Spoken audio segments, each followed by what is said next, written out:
Josh from Inside Wrestling Truth. I'm here with Father Fear. It's a little obvious people aren't here to see or hear you, so come on, let's get with this thing. Father Fear. Shut up. I've already had to do this thing twice. Quit monkey assing around, get your shit together, and get it straight. How are you doing tonight, sir? I'm doing pretty damn good, and I'll be even better when I'm done. All right, let's get right into this interview. Yeah, let's do this. Is it true you sleep with guns? Jesus Christ, you and your gun questions. Yes, I sleep with guns. I sleep with two. I have one under my pillow. I have a bed frame holster. Anything else you want to know about guns? I got more than two. Trust what I'm telling you, but yes, I do sleep with them. But why do you feel you need to sleep with guns? Because I'm Father Fear. Have you ever gone out anywhere and come back, your tires are slashed, your windows are busted, people spray paint your house, people call me on the phone, hang up on me, how they get my numbers totally beyond me. You know, I have to live in secrecy just to maintain any kind of self-composure at all. I don't trust anybody. I don't trust you. You understand what I'm saying? Yes, sir. You know, I've been called a cancer in this business. I have more people that hate me than they do love you, I promise. Why is independent wrestling struggling? It's not struggling, dude. It's half dead. It's got one leg in, one hanging on the edge, and the guy's just gasping for air, about ready to throw dirt on it. It's struggling because people running it are pieces of shit, no count, greedy son of a bitches who don't know what wrestling is. If you own a pickup truck and a trailer, you got $20 in your pocket, you find boys that'll work for you for free or a hot dog. You charge $5 for people to come in. They come in, they watch a shit show, they go home and tell their friends. That was the worst thing I've ever seen in my life. Who wants to go see that shit?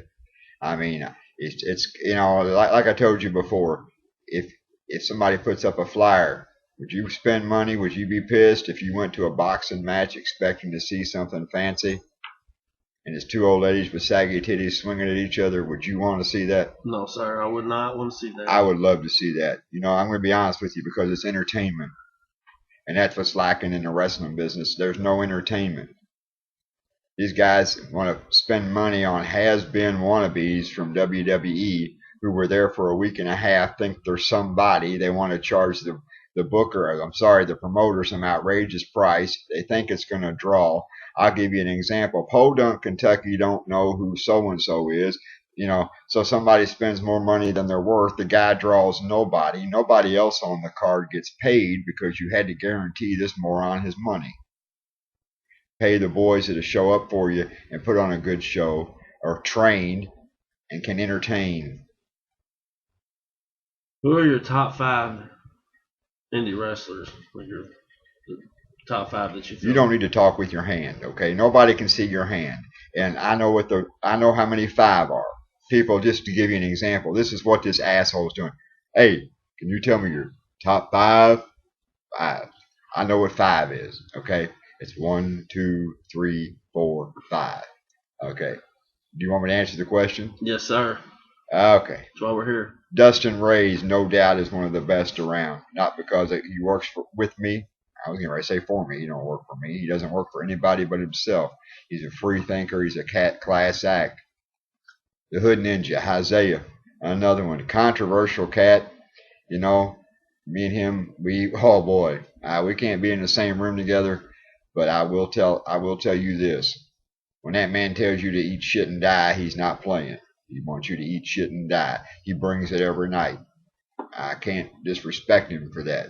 I can disrespect him because to me, he's kind of like, you know, the Hulk Hogan kind of deal. It don't matter where he goes. He walks out from behind the curtain and everybody loves him. He's meaner looking than I am. I can't figure the shit out. You know, he's over with the people. Kids love him. You know, the Hood Ninja. Yeah, well, I don't want to get personal, but me and him, we got a history.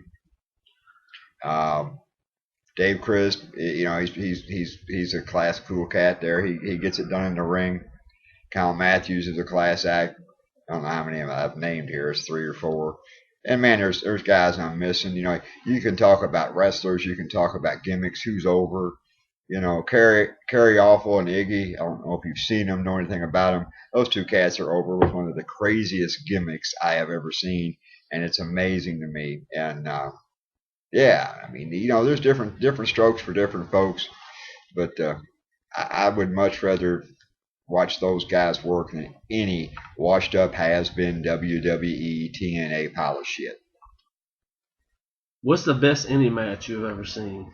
The best independent wrestling match I've ever seen, and it comes to me really quick because anybody who knows me and ever has this conversation, they all get the same answer.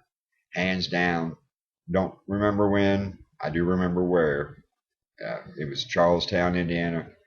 Dave Chris. He was working Dustin Ray's, and I can honest to God tell you, they told a story. They got down to business from beginning to end. I can assure you on more than 20 different occasions I went, holy shit. They worked me, had me jacked up, so it takes a lot to move me, dude. I've seen more crazy shit in this business.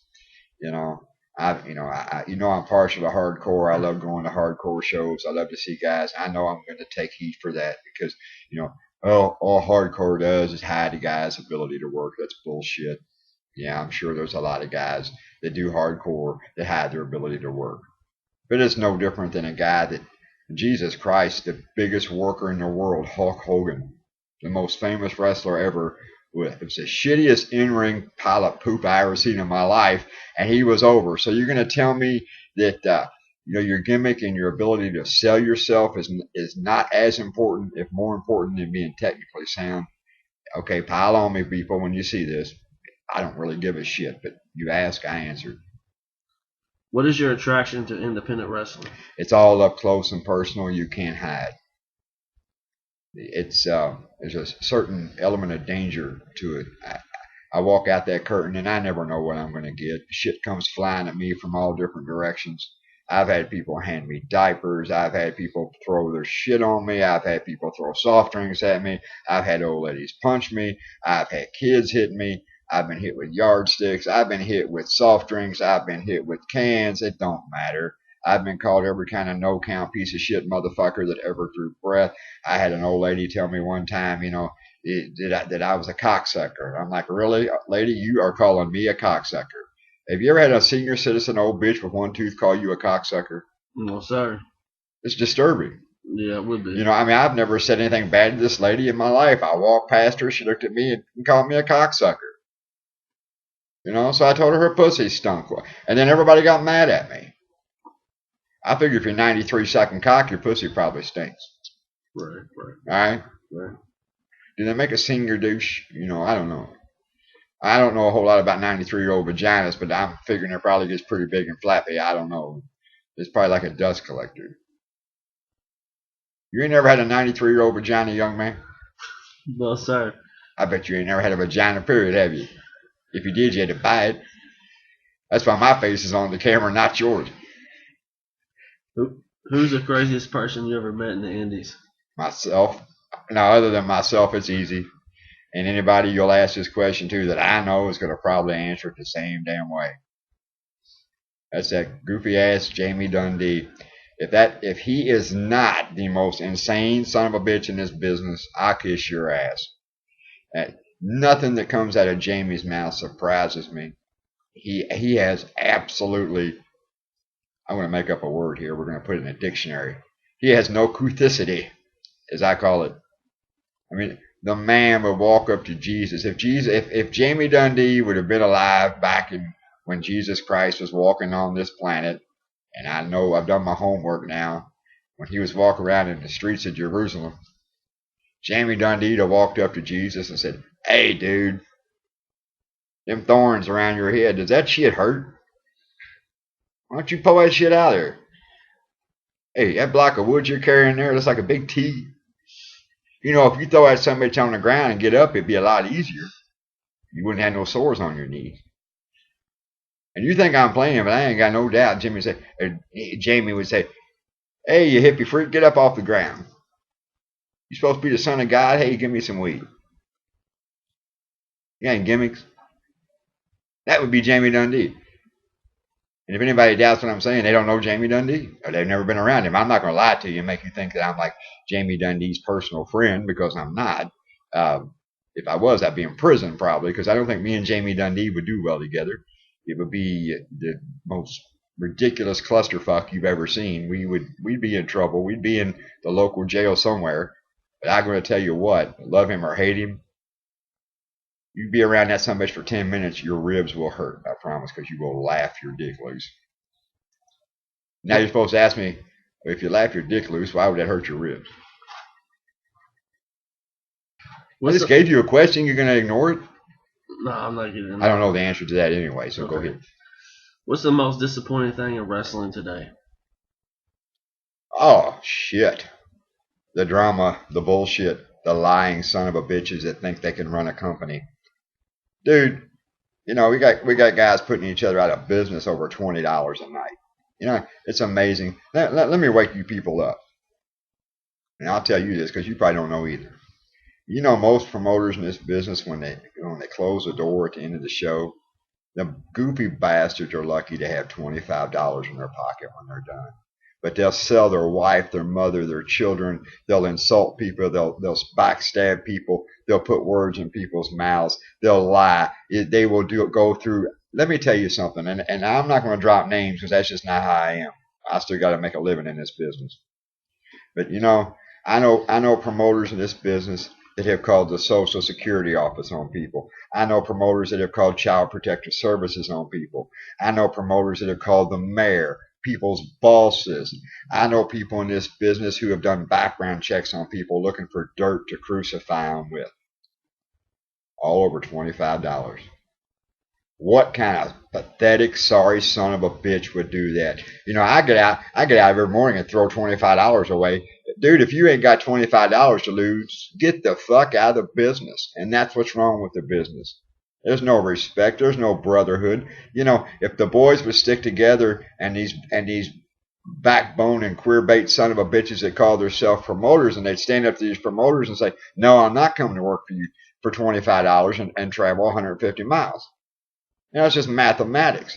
And then the promoter, you know, if you tell a promoter, no, dude, I'm not coming in for that price, he gets on the phone. Oh, my God. You know what? You know how much money Father Fear wanted to come down here? That son of a bitch is crazy. That son of a bitch ain't no count for shit. He thinks he's some prima donna. No, you dick licker. I'd like to have you to pay for my fucking gas to get down there and maybe get a soft drink because God knows half the time you son of a bitches don't pay what you say you're going to pay anyway. Yeah, I just blew your wad, you piece of shit son of a bitches. If you're a promoter, be a class act. Pay your boys what you guarantee them, and then you won't guarantee them. Come on in, I'll pay you. If we have a good night, I'll give you some money. Fuck you, I don't work that way. What do you enjoy most about the wrestling business? Hanging out with my buds, and there's not many of them. They know who they are. I don't need to say their names. I love running into guys that I've known a long time. I love conversations that we have. I love the stories that we tell. I love the bullshit, the laughs, you know, the ribs. It's great shit. It's good fun. You know, we talk and we bullshit, and contrary to popular belief, we don't sit around and talk about wrestling. You know, there's this big myth that people meet at Fearville, and you know, they call us the cancer. One company said that the Fearville group was a cancer to the wrestling business. No, we're not a cancer to the wrestling business, and there is no clear-cut Fearville circle of wrestlers. You know, that's a myth, or at least I'll tell you that. The problem is we all stuck together. When a promoter would call me on the phone and say, Father Fear, Joe Blow over there said you was a no-count piece of shit.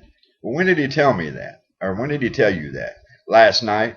Really? That's pretty cool because the son of a bitch was sitting in my house last night. He was here all night. We sitting up drinking wine by a fire, dude.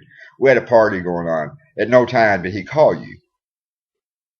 And these are true stories, dude. These motherfuckers all tried to pit us against each other, and when we stood together and said, you're lying, you son of a bitch, tell us the truth.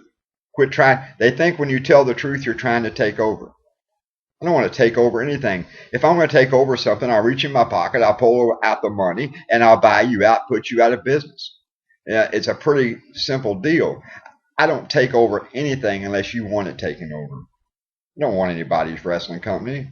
I don't need it because when I walk into a wrestling company, I pretty much generally do what I want to do anyway. So I don't understand it. You know, I name my price, I go work. There's companies I've worked for. You know, there's promoters I work for that I wouldn't put out if they were on fire, dude. I wouldn't even whip my dick out and piss a dribble on them. but I will say they paid me and they let me do what I do. So with that being said, I got to respect that guy. But it's just the bullshit, man. It's retarded. It's absolutely retarded. Promoters are trying to get the boys all fighting each other, so we don't stick together. I feel like I've lost a few friends over this deal because it's whoever gets in whoever's head first, and it's a bad deal. It's a real bad deal. What wrestling company did you have the most fun working for? Well, you're probably going to laugh, and you probably never heard of them, and anybody who knows me is going to know what I'm going to say probably. And that's SCW in Madison, Indiana. When it was owned and operated by the infamous Matt Douglas. Matt Douglas was absolutely insane. He would let guys, some of us anyway, not all of us, but he would let some of us guys just do what we do. And hell, we go out there nights and just take over a show. I remember one night I threw a chair in the ring because I wanted to cut a promo right then and there. He had no idea it was coming, and they were shooting video and all this shit for this deal, And I'm calling him out, and he won't come. And hell, he was sitting 10 feet from me. I wanted him to come in the ring, and he wouldn't do it.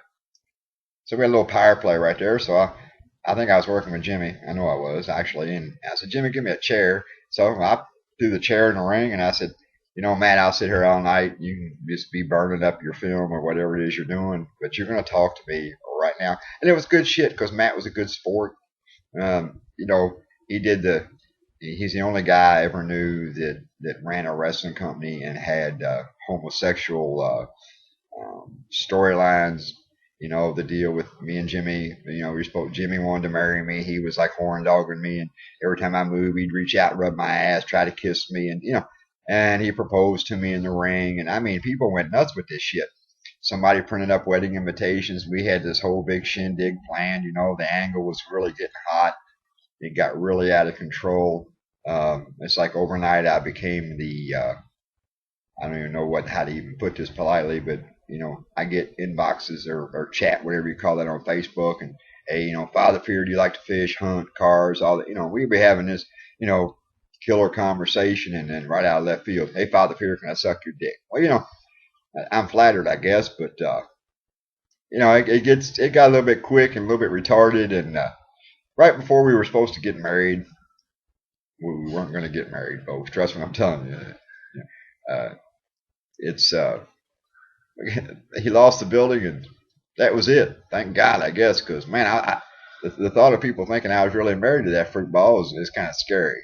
But I love Jimmy. He's retarded, but I don't want to marry him. What's your favorite moment in wrestling?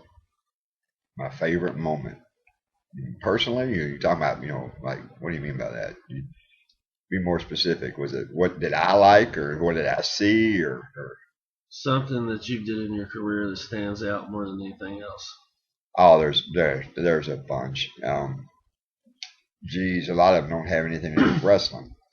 But Pondo knocking my lights out with a stop sign was pretty memorable, only because I was really jacked up.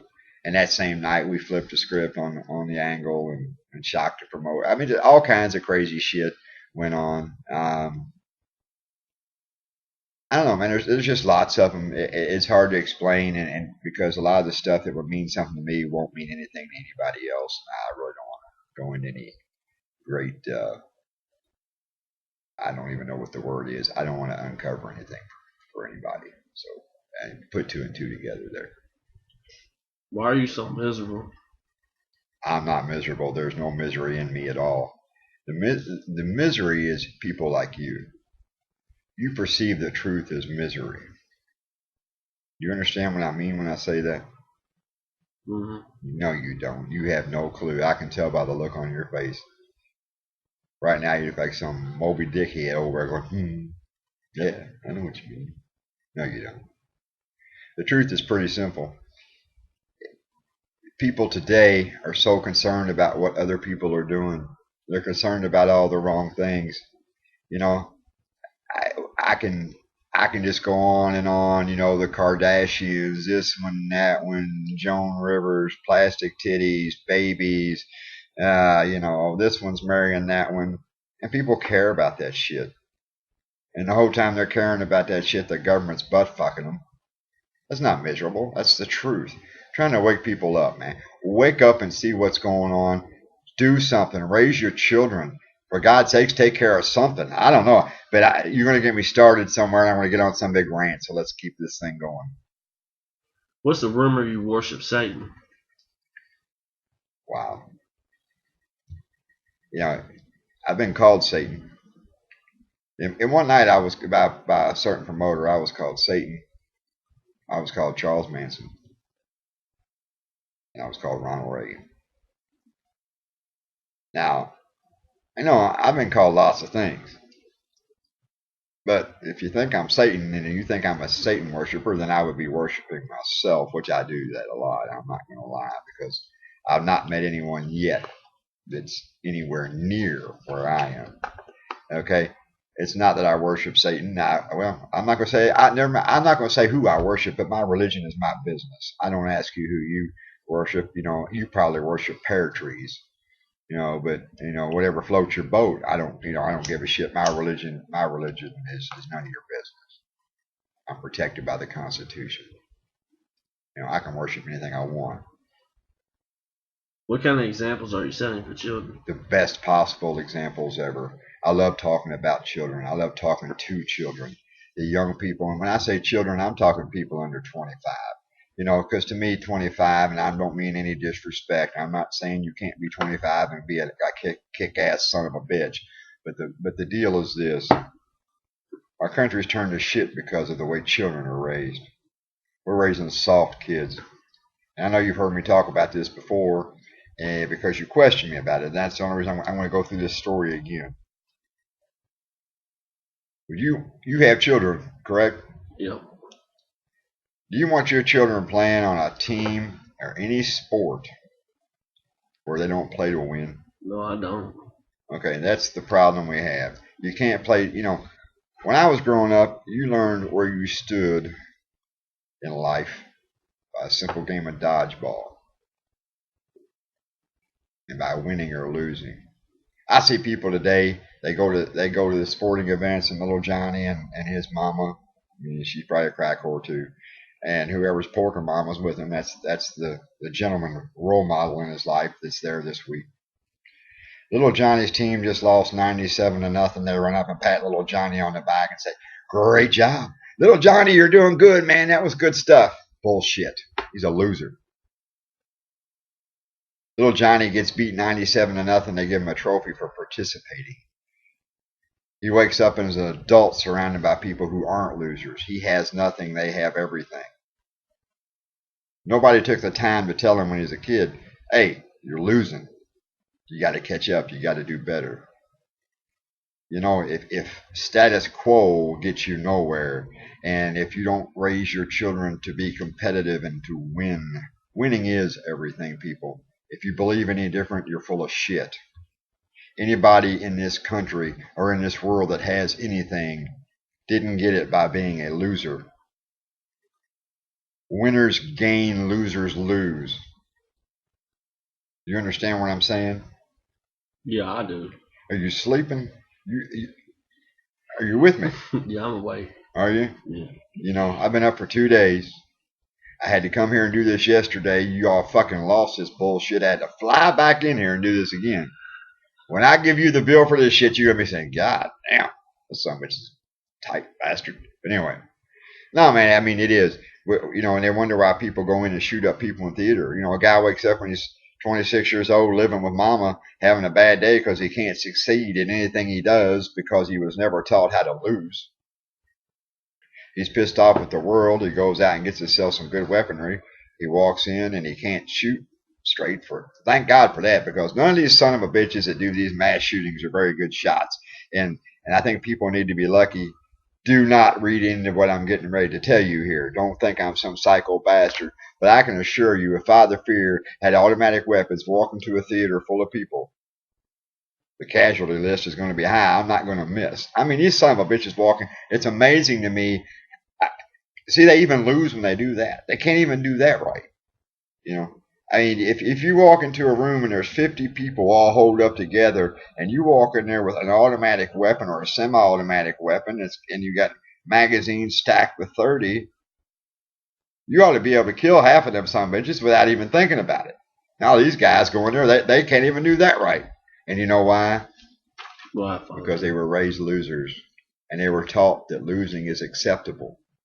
Being second rate is acceptable. Our whole government is set up that way. Our government is buying our people in this country, and it's making me sick because nobody will question anything. I'm done. Go ahead. What's your answers for young guys getting into this business? Stay out of the business. Don't get in it. Go get you a job. You're better off flipping hamburgers, because this is a terrible business. It's not going to get any better until somebody steps up and tells promoters and tells the other workers in this business, get trained, do a good job, because everybody sucks anymore. I mean, there's so few guys that are running good shows. It's amazing.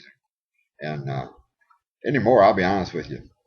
If you see me working on a show, and you can write this down, and there is an exception, because I don't work that many shows anymore. I got tired of being screwed and abused and talked about and cussed at, and replacing tires and windows and cars, and all that simple silly bullshit. But generally, if I'm in a company working, that means somebody in that management of that company has some kind of intelligence, some kind of integrity, and I know that their main objective is to put on something that people want to see. Father Fear, do you have any last words or anything you'd like to say to your fans? Last words are what you do before you die. I'm not dying anytime soon, but I guess it's pretty simple. And I want people to listen real close, and once again, don't be putting words in my mouth. Wrestling fans, if you like this business, it's on you to save it. It's not on me. It's not on the workers. And the promoters aren't going to do it.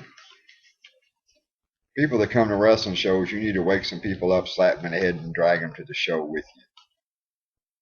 We can't draw any more people in that already come. It's proven. I mean, I've worked all over southern Indiana lately. The numbers never change. It doesn't matter where you promote.